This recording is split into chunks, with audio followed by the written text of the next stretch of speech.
Bismillahirrahmanirrahim. Sehingga sampai hari ini kita masih bisa melaksanakan ibadah sholat subuh berjamaah, kemudian dilanjutkan dengan kajian Ramadan. Mudah-mudahan pertemuan hari ini senantiasa diridhoi oleh Allah Subhanahu wa taala. Salawat serta salam mari kita haturkan kepada junjungan kita Nabi besar Muhammad sallallahu alaihi wasallam. Hadirin para jamaah, mari kita awali majelis taklim hari ini dengan membaca doa kita. Mudah-mudahan apa yang sudah kita lakukan dan apa yang kita dapat pada kajian Ramadan kali ini mudah-mudahan senantiasa menjadi ilmu yang barokah dan manfaat. Al-Fatihah. Alhamdulillah. Iyyaka na'budu wa iyyaka nasta'in.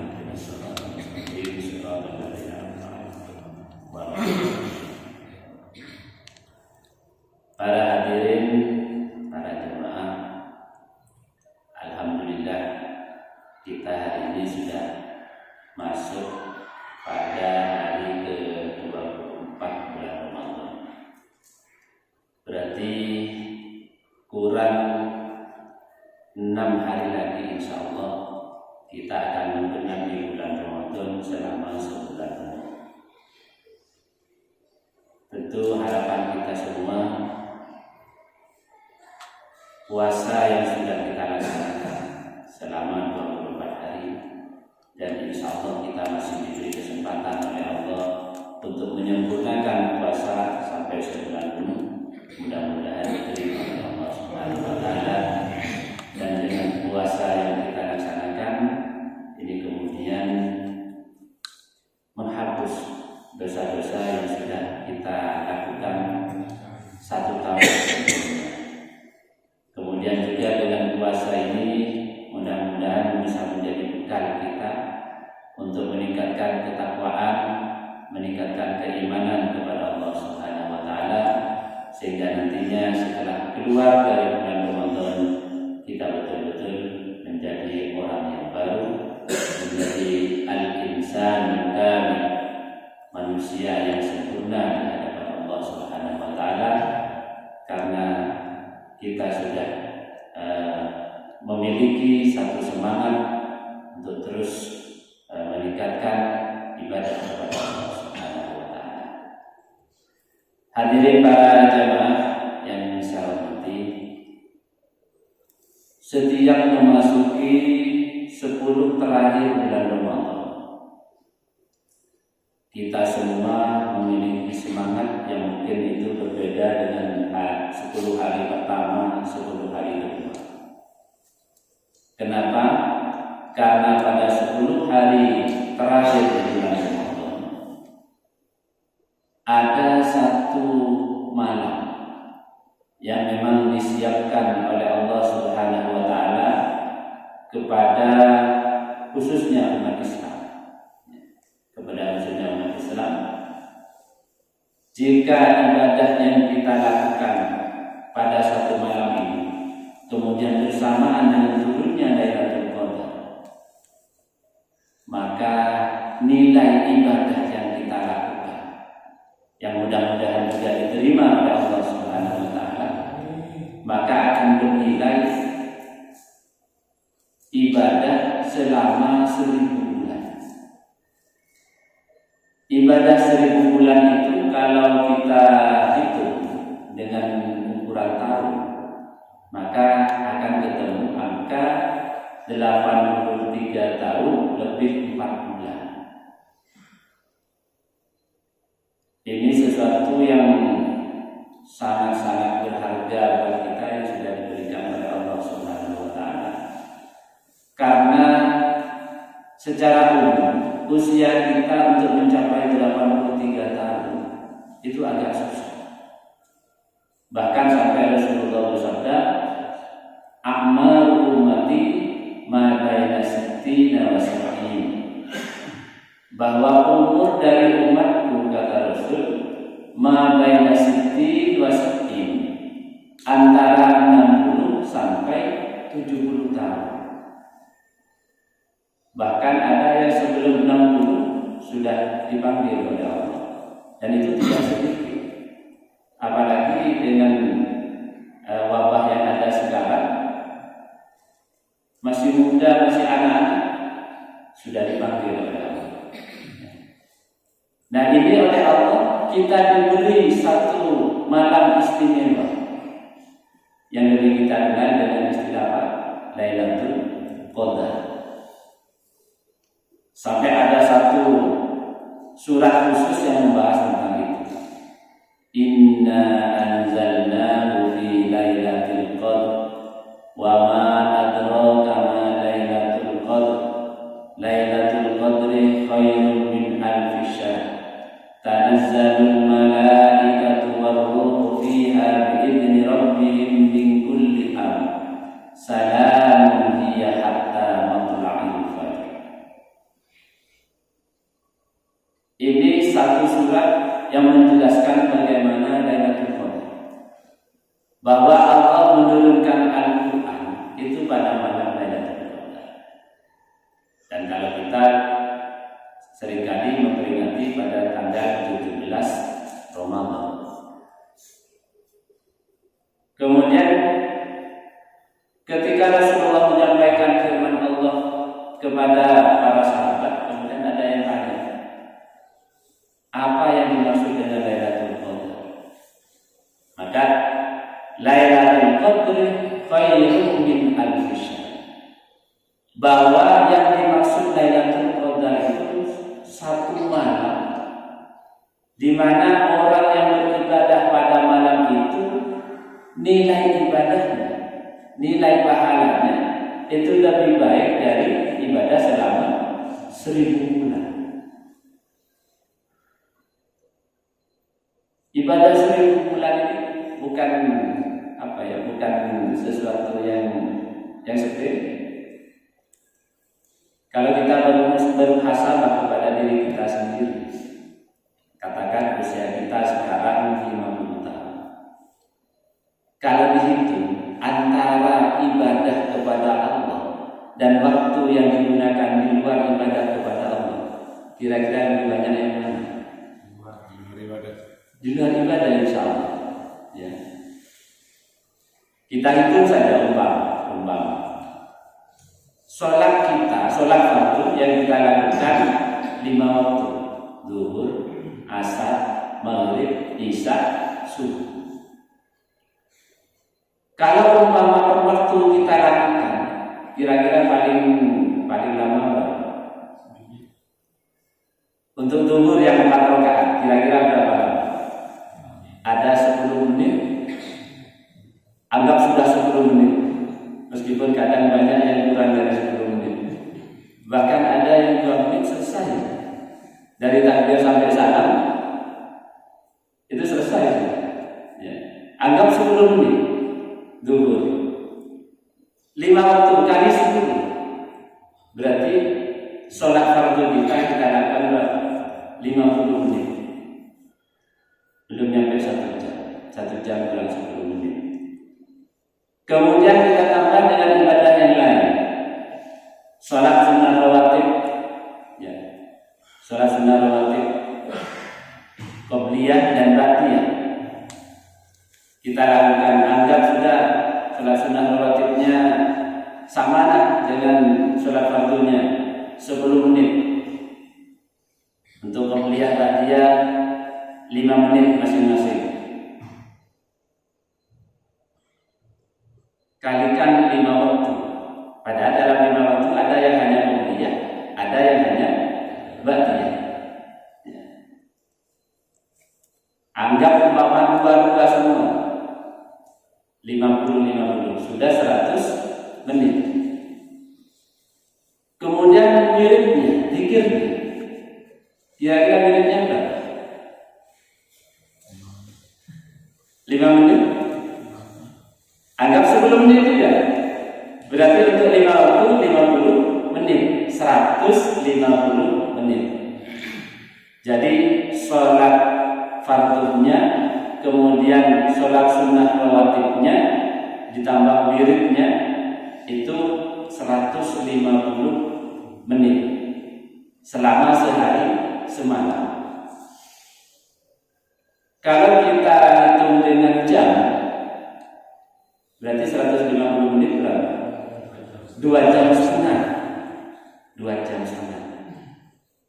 Itu maaf kalau kita istiqomah. Kadang karena ada urusan atau segala macam, sholatnya kita peringkas waktunya, kemudian sholat sunnah rawatibnya kadang juga sudah kita tinggalkan, apalagi wiridnya. Ya.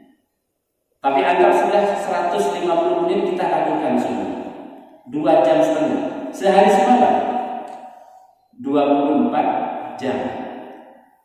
Berarti ada sisa waktu berapa? 21,5 jam. 21,5 jam kita gunakan untuk apa kira-kira?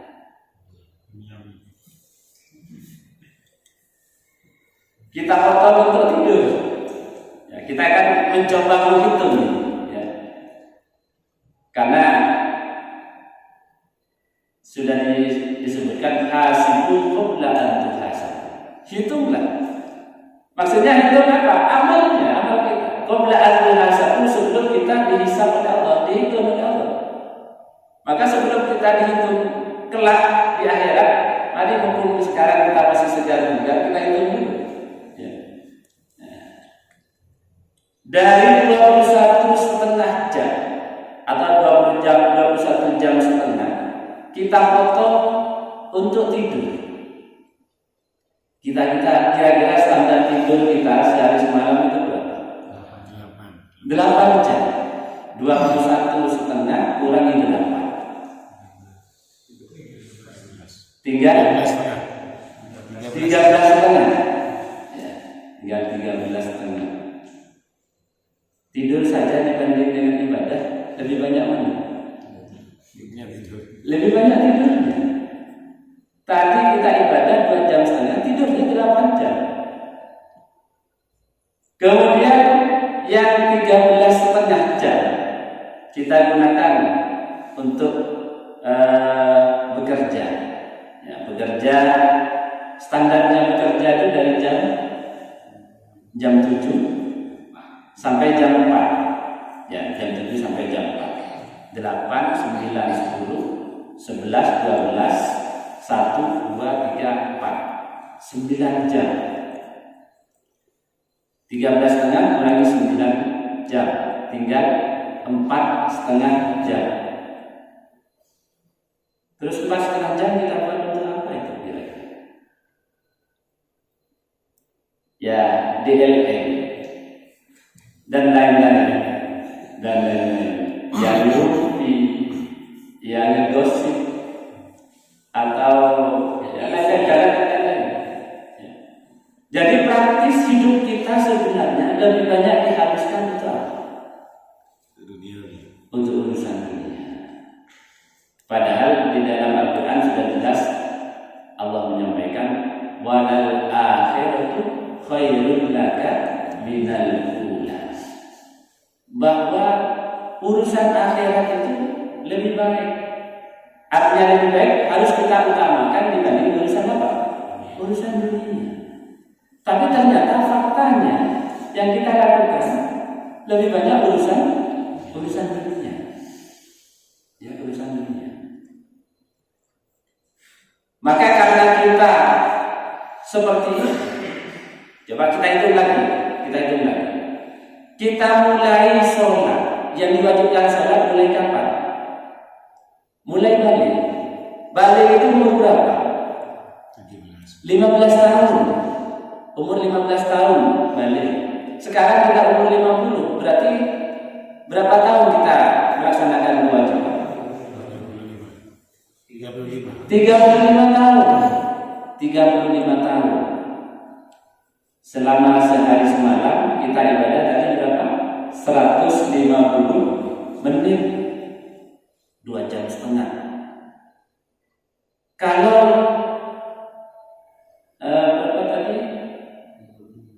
35 tahun, ya, 35 tahun.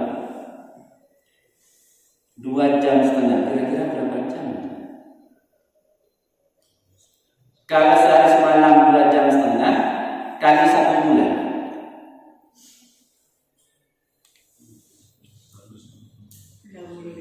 70 jam.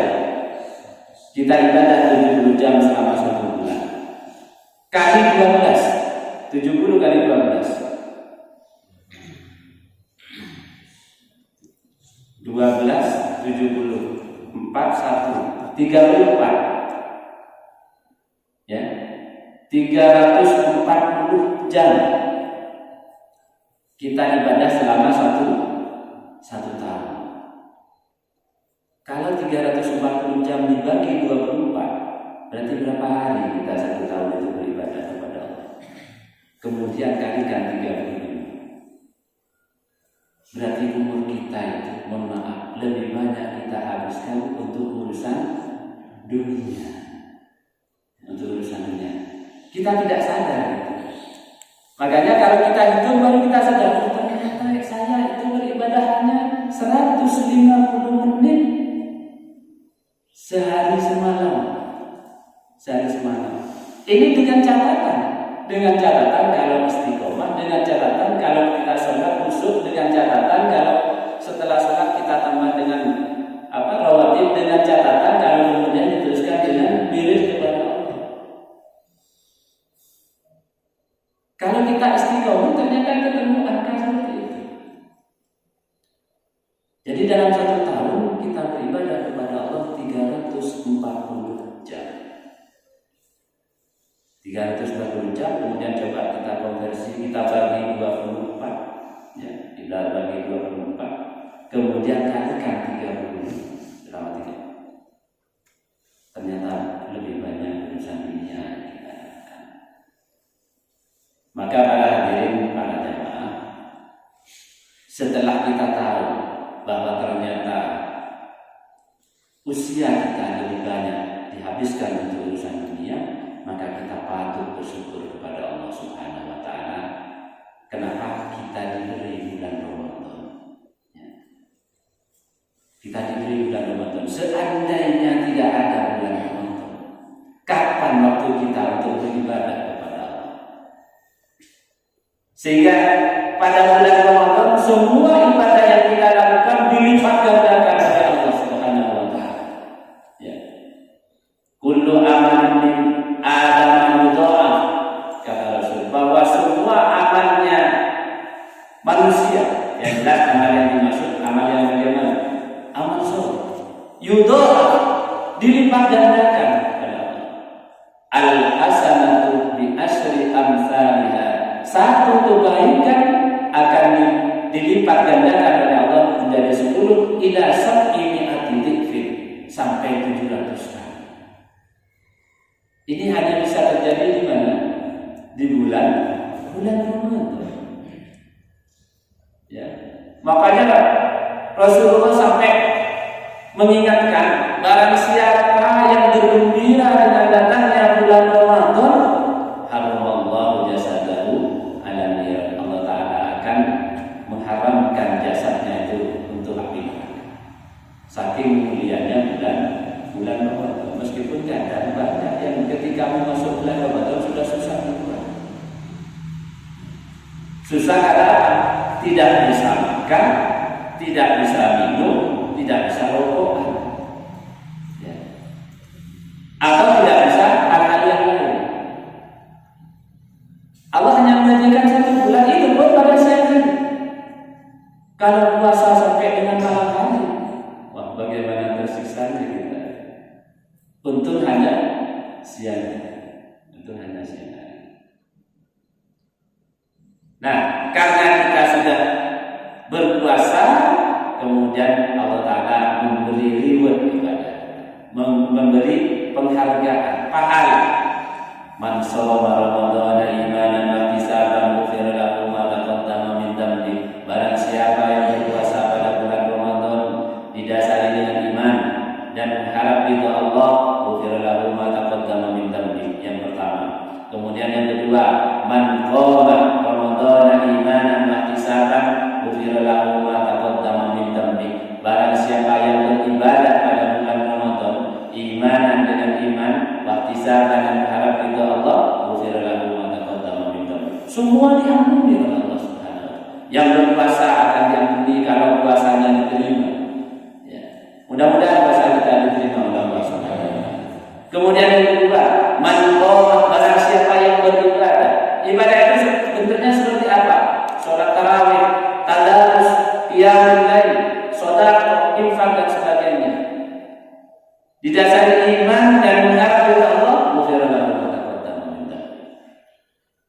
Tidak cukup sampai di situ, kemudian pada 10 hari terakhir bulan Ramadan Allah memberikan satu malam yang istimewa, yaitu malam Lailatul Qadar, yang hadiahnya kalau ibadah pada satu malam yang istimewa ini kemudian diterima oleh Allah, maka khairun min alfi syahr, akan lebih baik dari ibadah selama 1000 bulan. Subhanallah. Ini harus kita manfaatkan. Dan kita sekarang sudah masuk pada 10 hari terakhir bulan Ramadan. Kata Rasul, taharraw lailatul qadri fil witri min asril awakhir min Ramadan. Carilah Lailatul Qadar itu, kata Rasul, fil witri, pada tanggal genjil. Dari 10 hari terakhir min Ramadan, dari bulan Ramadan. Kita sekarang sudah masuk ke hari ke-24. Tanggal 21 sudah lewat, tanggal 23 sudah lewat. Kita masih punya harapan tanggal 25, tanggal 27, tanggal 29. Tapi jangan kemudian karena mendasarkan dari hadis ini kemudian kita hanya mau beribadah pada tanggal ganjil. Karena penetapan bulan Ramadan kadang-kadang tidak sama. Ada yang mendahului, ada yang sama, ada yang malah yang mengakhiri. Disebut tanggal-tanggal ganjil, bukan kemudian kita malah berleha-leha tanggal 5. Karena tanggal 20 sudahlah, masih tanggal 20 Lailatul Qadar tidak ada. Masih tanggal 22 tidak ada Lailatul Qadar. Tanggal 24 tidak ada. Pokok kalau tanggal ganjil baru saya akan beribadah. Ini satu pemikiran yang keliru. Ya.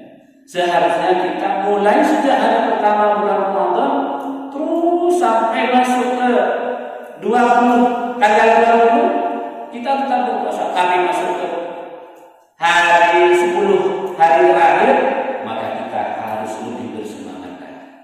Ya, harus lebih bersemangat. Jangan pilih tanggal berapa, pokoknya kita harus lebih bersemangat. Mudah-mudahan dengan semangat kita untuk beribadah kepada Allah bisa menutupi kekurangan ibadah di luar bulan Ramadan. Hanya dengan satu malam saja kita sudah tertutupi. Bayangkan 83 tahun 4 bulan. Kita umur 60 saja kadang sudah sakit tengah begitu. Ya, sakit tengah, sakit encok dan sebagainya. Untuk beribadah yang sempurna itu sudah sangat susah. Maka mari kita manfaatkan. Hanya yang memprihatinkan, Biasanya kalau sudah 10 hari terakhir bulan Ramadan ini, bukannya semangat yang lebih menggelora, tapi semangatnya mulai menurun. Tidak usah jauh-jauh lah di masjid kita. Ketika tarawih, coba bandingkan dengan hari pertama Ramadan. Kira-kira lebih banyak mana? Pertama Ramadan. Ketika pertama Ramadan, sepertinya masjid itu tidak muat, tidak muat. Dan ini tidak hanya di kita, di tempat lain juga sama. Tapi seiring dengan bertambahnya hari, maka shop itu sudah mulai ada kemajuan. Yang asalnya 2 soft di belakang kosong, sekarang sudah tambah. Sudah 3 soft yang kosong. Tambah lagi 4 soft yang kosong. Begitu seterusnya sampai kemudian hari terakhir mungkin 1 soft. Padahal Rasulullah memerintahkan kita, supaya menghidupkan malam-malam Ramadan, mulai dari malam pertama sampai terakhir dengan sungguh-sungguh beribadah kepada Allah Subhanahu wa taala. Yang mudah-mudahan kita itu pada 10 hari terakhir bulan Ramadan masih diberi kesehatan oleh Allah, masih diberi kesempatan sehingga kita bisa memaksimalkan waktu yang tersisa ini dengan meningkatkan ibadah kepada Allah Subhanahu wa taala. Ini harus kita manfaatkan betul, ya. Eman, karena sebentar lagi Ramadan sudah akan meninggalkan kita. Rasulullah setiap akan ditinggalkan oleh Ramadan selalu sedih.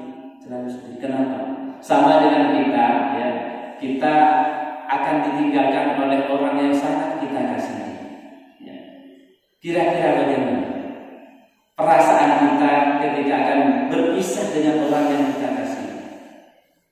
Katakanlah umpama orang tua kita, ya, pasangan kita, istri kita, anak-anak kita, ya, yang lama tidak ketemu, selama 11 bulan tidak ketemu, masuk ke bulan 12 baru pulang.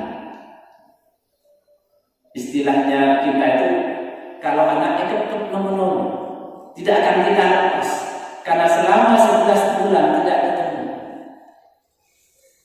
Dan waktunya untuk ketemu kita hanya 1 bulan. Maka ketika hampir anak kita meninggalkan kita, padahal meninggalkan kita bukan meninggal kita, ya, tapi untuk mencari ilmu atau apa, kita rasanya bersedih. Kita selalu menghitung waktu, menghitung hari. Kurang sekian hari anak saya berangkat. Kurang sekian hari anak saya berangkat. Kurang sekian hari anak saya berangkat. Kita selalu sedih.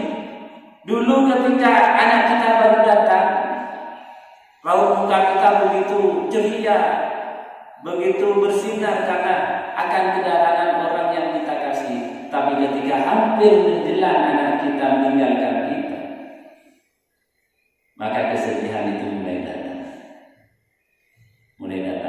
Bahkan ketika sampai waktunya anak kita meninggalkan kita untuk mencari ilmu atau berangkat kembali ke tempat kerjanya, kita iringi dengan apa kira-kira? Dengan kesedihan, dengan tangis, karena kita akan berpisah dengan orang yang kita kasih. Nah, dengan Ramadan kira-kira apa kita bisa seperti itu? Ya. Padahal sekarang orang sudah mulai sibuk dengan persiapan hari raya. Makanya keramaian sudah berpindah. Kalau hari-hari pertama bulan Ramadan keramaian itu terpusat di masjid, terpusat di musola, terpusat di langgar, maka sekarang musola dan masjidnya pindah. Pindah ke mana? Pindah ke Tugu dan Pasar. Masjidnya sudah mulai sepi. Orang sudah tidak merasa bersedih karena akan ditinggal oleh bulan Ramadan, tapi malah sebaliknya gembira karena sebentar lagi, 6 hari lagi akan ditinggal bulan Ramadan, maka saya akan bebas lagi. Padahal seharusnya kita bersedih karena akan ditinggal oleh bulan Ramadan, akan ditinggal oleh Lailatul Qadar, akan ditinggal oleh malam-malam di mana kalau kita beribadah nilai pahala kita akan dilipat gandakan oleh Allah Subhanahu wa taala. Maka para hadirin para jamaah, sekali lagi mari kita manfaatkan betul. Waktu yang tersisa 6 hari lagi kita manfaatkan betul. Siangnya kita puasa, tapi tidak hanya puasa, mari kita perbanyak amal soleh. Kemudian malamnya kita beribadah, tarawihnya, tadarusnya, qiyamul lailnya. Mari kita semakin tingkatkan. Mudah-mudahan dengan sisa waktu ini bisa menambah nilai pahala puasa dan nilai pahala ibadah kita selama bulan Ramadan. Sekali lagi, kalau kita nututi dengan Lailatul Qadar, tidak hanya nilai ibadahnya yang berlipat ganda sampai 83 tahun 4 bulan, tapi tanazzalul malaikatu war-ruhu fiha bi'izni rabbihim min kulli amr. Para malaikat akan turun, malaikat Allah akan turun. Subhanallah, saking begitu rahman rahimnya Allah kepada kita, maka pada saat Lailatul Qadar para malaikat diperintahkan oleh Allah untuk turun menjumpai bersama kita beribadah kepada Allah Subhanahu wa taala. Dan itu tidak akan pernah terjadi kecuali hanya di bulan Ramadan. Keluar dari bulan Ramadan, Syawal, Dzulqa'dah, maka para malaikat sudah kembali ke tempatnya masing-masing. Tapi ketika bulan Ramadan, Lailatul Qadar, para malaikat diperintahkan oleh Allah untuk turun bersama kita. Dalam sebuah riwayat dijelaskan, kalau ketika kita berdoa kepada Allah, kemudian diamini oleh para malaikat, maka doa kita pasti akan diterima oleh Allah Subhanahu wa taala. Jangankan malaikat, kita berdoa kemudian orang lain mengamini, maka peluang diterimanya semakin lebih besar dibanding kalau kita hanya berdoa sendiri. Apalagi ini yang mengamini para malaikat. Oleh karenanya, sekali lagi mari kita manfaatkan. Mumpung masih ada waktu. Kita kan tidak tahu apakah kontrak hidup kita di dunia ini masih lama, seperti sabda Rasul bahwa usia umatku antara 60 sampai 70. Kalau yang sudah lewat dari angka 70, mungkin alhamdulillah, berarti ini umur bonus. 75 berarti bonusnya 5 tahun, 80 bonusnya 10 tahun. Tapi bagi kita yang sudah masuk ke kepala 5, kan kita menghitung. Kalau memang kita sampai pada 60, berarti tinggal 10 tahun. Kalau sampai pada angka 70, berarti tinggal 20 tahun. Tapi kita kan tidak tahu kapan kita akan dipanggil oleh Allah. Fa idza jaa ajaluhum la yastakhiruna sa'atan wa la yastaqdimun. Kalau sudah datang ajal kita, waktu kita untuk dipanggil oleh Allah, la yastakhiruna sa'atan, maka waktu itu tidak akan pernah mundur meskipun hanya 1 detik. Wa la yastaqdimun, dan tidak akan pernah maju meskipun hanya satu detik. Kita di 10 hari terakhir bulan Ramadan, maka karena ini kesempatan kita, mari kita manfaatkan. Kalau umpama besok atau lusa oleh Allah kita dipanggil, maka kita menghadap Allah dengan senyuman. Kenapa? Karena kita sudah bisa memaksimalkan bulan Ramadan. Karena kita tidak tahu sampai kapan yang terakhir. Oleh karenanya, mari ini harus menjadi motivasi buat kita supaya kita bisa semakin meningkatkan ibadah kepada Allah Subhanahu wa taala. Maka dengan Lailatul Qadar atau lewat Lailatul Qadar, mari kita niati bahwa kalau kita masih diberi kesempatan oleh Allah setelah bulan Ramadan, mari apa yang sudah menjadi kebiasaan kita di bulan Ramadan, sholat berjamaah, kemudian membaca Al-Quran, kemudian qiyamul lail, mari jangan kita tinggalkan. Salah satu tanda bahwa ibadah kita, puasa kita diterima oleh Allah Subhanahu wa taala kalau setelah bulan Ramadan ada perubahan pada diri kita, terutama pada ibadah-ibadah yang kita lakukan.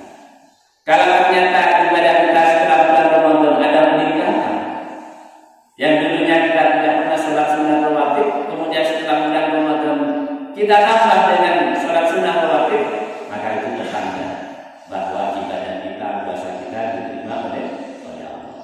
Apalagi kemudian ditambah dengan kesempatan atau waktu membaca Al-Quran yang sebelumnya jarang kita sentuh Al-Quran, sehingga Al-Quran kita itu mulai dari dini sampai sekarang apa?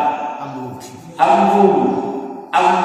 Kenapa? Karena tidak pernah kita buka. Pernah memang dibuka hanya 1-2 kali, tapi setelah itu tutup selamanya. Maka mari setelah bulan Ramadan kita buka. Ya, kita buka Al-Quran, kita baca Al-Quran. Mudah-mudahan kita mendapatkan barokah dari Al-Quran. Itu yang pertama ya. Kemudian yang kedua, selain Lailatul Qadar yang perlu kita lakukan karena Ramadan sudah berakhir, kita punya kewajiban. Apa kewajibannya? Mengeluarkan zakat fitrah. Mengeluarkan zakat fitrah. Zakat jiwa. Maka bagi siapapun yang nututi bulan Ramadan, maka dia wajib mengeluarkan zakat fitrah. Besarnya zakat fitrah kan tidak seberapa. Ada yang menyatakan 2,5, ada yang menyatakan 2,7, ada yang menyatakan 2,8. Bahkan kalau keputusan MUI, ya, Majelis Ulama Indonesia, genapkan menjadi 3.000 untuk berjiwa. Kalau dalam satu keluarga ada bapak, ibu, ya, atau suami, istri dengan 2 anak, berarti yang kita keluarkan berapa kilo? 12 kilo. 12 kilo kita keluarkan untuk zakat. Karena mengeluarkan zakat fitrah itu untuk mensucikan diri, ya. Untuk mensucikan diri, untuk membersihkan harta-harta kita dari hak-hak orang lain. Karena di dalam harta kita itu ada hak. Hak siapa? Hak orang lain. Siapa orang lain itu? Ada 8 asnaf, ada 8 kelompok. Fakir, miskin, amil, kemudian gharim, kemudian mu'allaf, kemudian riqab, budak, kemudian fi sabilillah, orang yang berjuang di jalan Allah, kemudian ibnu sabil. Ada 8. Ini orang yang berhak menerima zakat. Katakan nama budak sekarang tidak ada, dari 8 terkurangi menjadi 7. Kemudian ibnu musafir sekarang sudah mulai jarang orang musafir. Ya ada memang musafir, tapi bukan musafir untuk mencari ridho Allah, tapi apa? Jalan-jalan rekreasi. Mungkin ibnu musafir tidak masuk karena sudah berubah dari zaman dulu. Fi sabilillah, orang yang berjihad di jalan Allah. Kalau pada masa Rasulullah, pada masa sahabat, pada masa tabi'in, orang yang berjihad di jalan Allah dengan perang. Tapi sekarang perang sudah tidak ada. Perang apa yang ada? Perang pemikiran, perang ilmu. Maka orang-orang yang berkecimpung di dalam perang ilmu, ya, supaya agama Islam itu menjadi agama yang betul-betul tinggi. Karena kata Rasul, al-Islam yang wala yu'la alaih. Islam itu tinggi, wala yu'la alaih. Tidak ada yang lebih tinggi dari Islam. Maka sekarang ini waktunya kita berjihad dengan ilmu. Kita berjihad dengan ekonomi. Karena ekonomi kita lebih banyak dikuasai bukan orang kita. Ya, maka kalau dengan ekonomi gampang saja kemudian akidah kita bisa dibeli. Ditukar dengan beras bisa. Ditukar dengan bisa. Tapi kalau kita bisa membentengi itu, kita berjihad di ekonomi, kita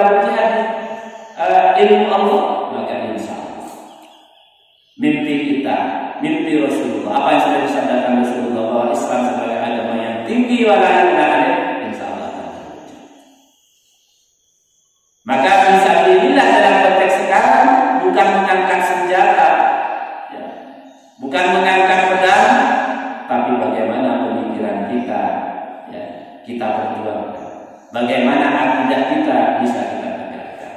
Bagaimana ekonomi kita sebagai seorang muslim bisa betul-betul mensejahterakan orang-orang muslim.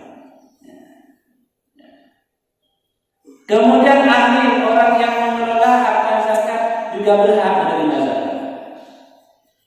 Tapi banyak para amil sekarang yang tidak mau menerima harta zakat. Mereka lebih suka mentasarrufkan zakat kepada orang yang lebih membutuhkan. Maka tinggal mu'allaf. Mu'allaf sekarang kaya-kaya, karena kaya. Kalau yang tidak kaya jangan jadi mu'allaf. Tapi kalau yang kaya banyak yang jadi mu'allaf. Tapi meskipun kaya karena wal mu'allafatul qulubuhum, ya, hatinya dilemaskan oleh Allah, maka orang yang seperti itu tidak berhak untuk menerima zakat meskipun dia kaya. Tapi biasanya dia tidak mau karena menyadari bahwa dia orang yang butuh. Maka tinggal fuqara wal masakin. Maka mari yang fuqara dan masakin ini kita sisihkan harta kita untuk para fakir dan miskin, sehingga dengan harta zakat kehidupan mereka bisa lebih sejahtera. Yang asalnya menjadi mustahiqus zakat, orang yang berhak menerima zakat, dengan zakat yang kita berikan, yang kemudian dari zakat itu menjadi stimulan, menjadi perangsang buat mereka untuk giat bekerja, giat melakukan usaha, akhirnya yang asalnya menjadi mustahik berubah menjadi muzaki, orang yang berzakat, insyaallah. Makanya ini menjadi kewajiban kita, ya. Menjadi kewajiban. Dan tidak hanya zakat fitrah, termasuk zakat mal, zakat harta yang lain. Dan kalau zakat mal tidak tergantung pada bulan Ramadan, ya, tidak tergantung pada bulan Ramadan. Orang yang punya sawah yang menghasilkan banyak sampai mencapai nisab harus mengeluarkan zakat. Orang yang punya bisnis yang dari hasil bisnisnya kemudian dihitung dalam 1 tahun, ya, modal dan keuntungannya ternyata melebihi dari nisab emas, maka dia harus mengeluarkan zakatnya. Termasuk orang yang memiliki emas, tapi emasnya itu tidak dipakai, dia simpan emasnya di bank. Kan sekarang banyak emas disimpan di bank. Kalau sudah harga emas seperti sekarang, harga emas sudah naik, baru dikeluarkan. Nanti kalau emas turun, dia kembali beli emas, disimpan lagi di bank. Emas tinggi dikeluarkan lagi. Maka orang yang seperti ini harus membayar zakat, wajib membayar zakat.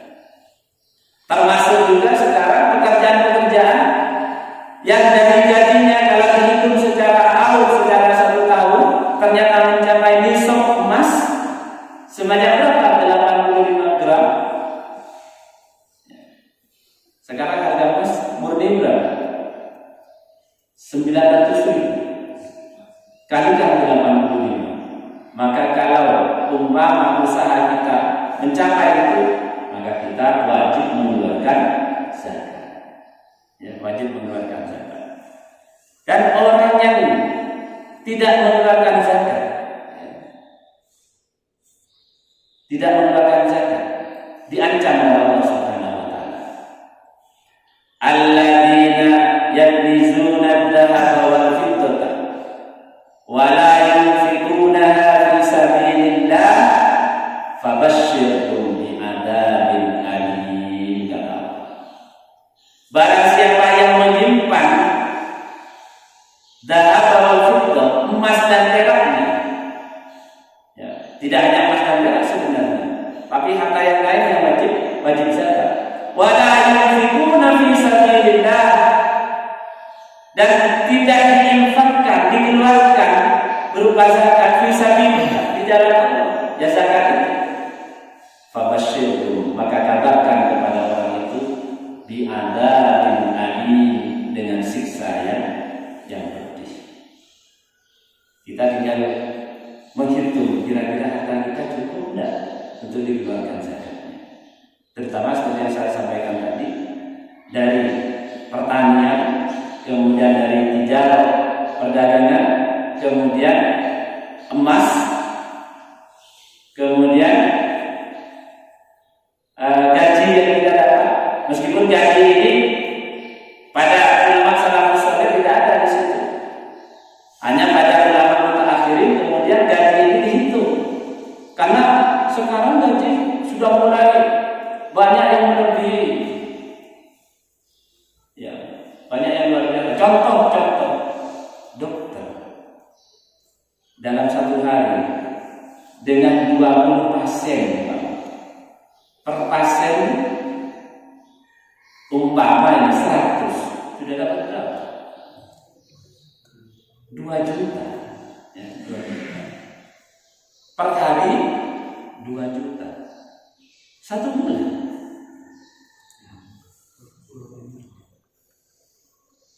60 juta.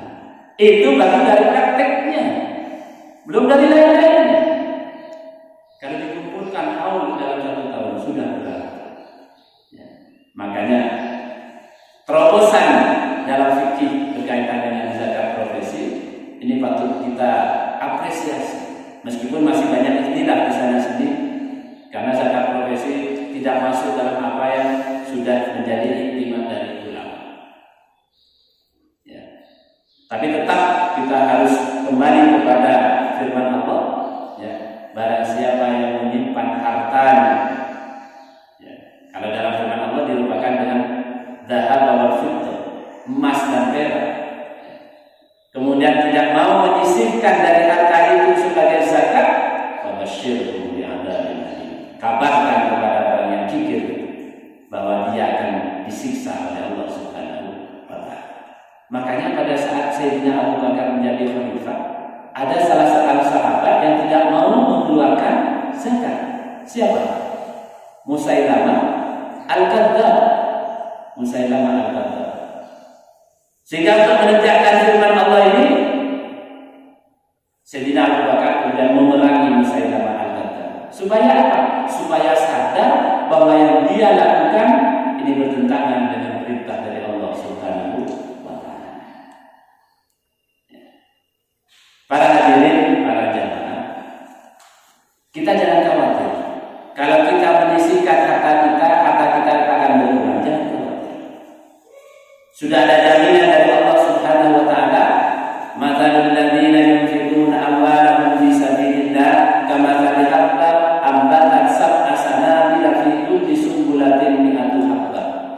Barang siapa yang menyisihkan, mengeluarkan hartanya fi sabilillah, di jalan Allah, yang berupa zakat itu, kama sali habba, sama seperti menanam sebuah biji yang dari satu biji kemudian tumbuh tunas, yang dari tunas itu kemudian akan memanen, ya, memanen dari satu biji 7 tunas, memanen per tunas kita akan memanen 100.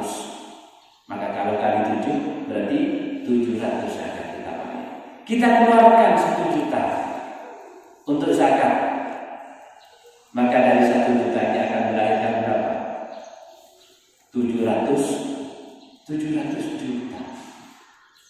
Kalau tidak kena zakat, susah harta kita bisa menjadi 700 juta. Kecuali dengan apa? Dengan riba, ya, membunuh, atau dalam istilah kita apa? Rentenir sanksi pak, ya, sanksi pak.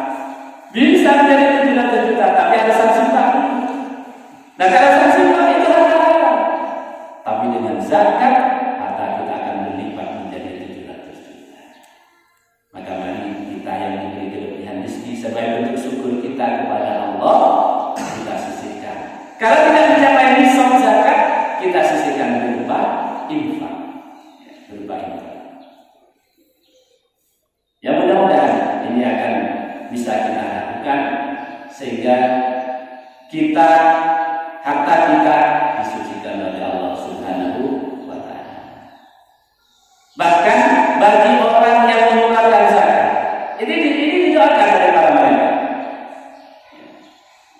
Bagaimana doa mereka? Allahumma khti limunfiqin khalafa, kata malaikat.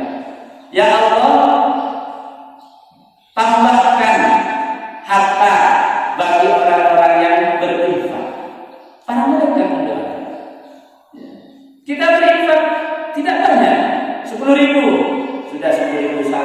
masjid. Ya. Maka pada saat kita mengeluarkan itu didoakan oleh para malaikat. Allahumma ti limunfiqin khulafa. Ya. Kemudian bagi orang yang tidak mau, padahal dia sebenarnya punya harta tapi tidak mau mengeluarkan zakat, didoakan juga oleh para malaikat. Wa ajil limumsikin talafa. Percepat ya Allah orang yang pikir itu apa? Bangkrut. Kalau kita bangkrut terus mau bagaimana? Karena ada guyonan di kalangan santri. Laisa fulus mampus kata. Kalau kita tidak punya uang, mampus. Dan kalau sudah mulai malaikat itu akan orang-orang yang mikir, maka katanya mudah-mudahan dihabiskan oleh Allah. Ini kan materi mesin. Oleh karenanya senyaman kita masih ada dan kita berada di dalam modal, maka kewajiban kita selain beribadah, selain puasa, maka kita yang wajib mengeluarkan zakat, kita keluarkan zakatnya. Ya, terutama zakat fitrah, mari kita keluarkan. Tapi khusus untuk zakat fitrah, ya, mari kita keluarkan zakat terbaik atau beras terbaik, karena zakat fitrah itu harus berupa qutil balad, makanan pokok negeri. Apa makanan pokok kita? Nasi. Ya. Mari beras yang kita berikan adalah beras yang terbaik. Kalau setiap harinya kita biasa makan dengan beras kualitas 64, mari kita keluarkan yang kualitas 64. Yang kualitas rojo lele umpama kita keluarkan yang kualitas rojo lele. Jangan yang kita keluarkan kemudian kualitas bulog. Ya. Kan kebanyakan begitu. Kalau sudah musim zakat fitrah, beras bulog itu hampir habis. Kenapa? Dibohong. Buat apa? Buat zakat fitrah. Padahal sehari-harinya dia kalau diberi beras bulog pasti akan menolak. Ya. Nah, mari kita berikan yang terbaik. Karena kata Allah dalam Al-Quran, dan tanalul birra hatta tunfiqu mimma tuhibbun. Kalian tidak akan pernah mendapatkan kebaikan dari Allah. Hatta tunfiqu mimma tuhibbun, sampai kemudian kalian menginfakkan harta mimma tuhibbun, dari sesuatu yang engkau sukai. Coba sekarang kita antara beras bulog dengan beras nampak, kira-kira pilih yang mana? Nampak. Apalagi kemudian itu ada beras kuda wangi, ada beras rojo lele. Wah, di sini disuruh milih, tak elek beras ini. Nah, oleh karenanya dalam rangka membahagiakan saudara-saudara kita yang membutuhkan, mari kita berikan zakat kita dari harta yang terbaik. Yang mudah-mudahan ini kemudian menjadi tambahan pahala kita, sehingga seumpama setelah benar-benar kita dipanggil oleh Allah, kita menghadap dengan bahagia, dengan senyuman. Amin Allahumma amin. Dan karena ini sebagai akhir dari pertemuan kita,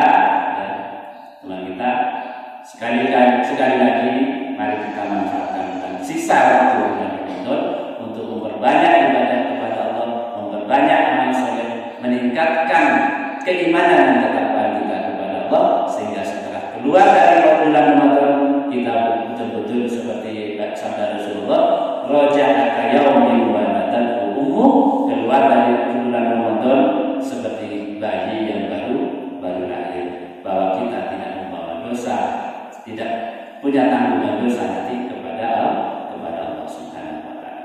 Saya kira mungkin itu yang bisa saya sampaikan. Mungkin sebelum saya akhiri ada yang ditanya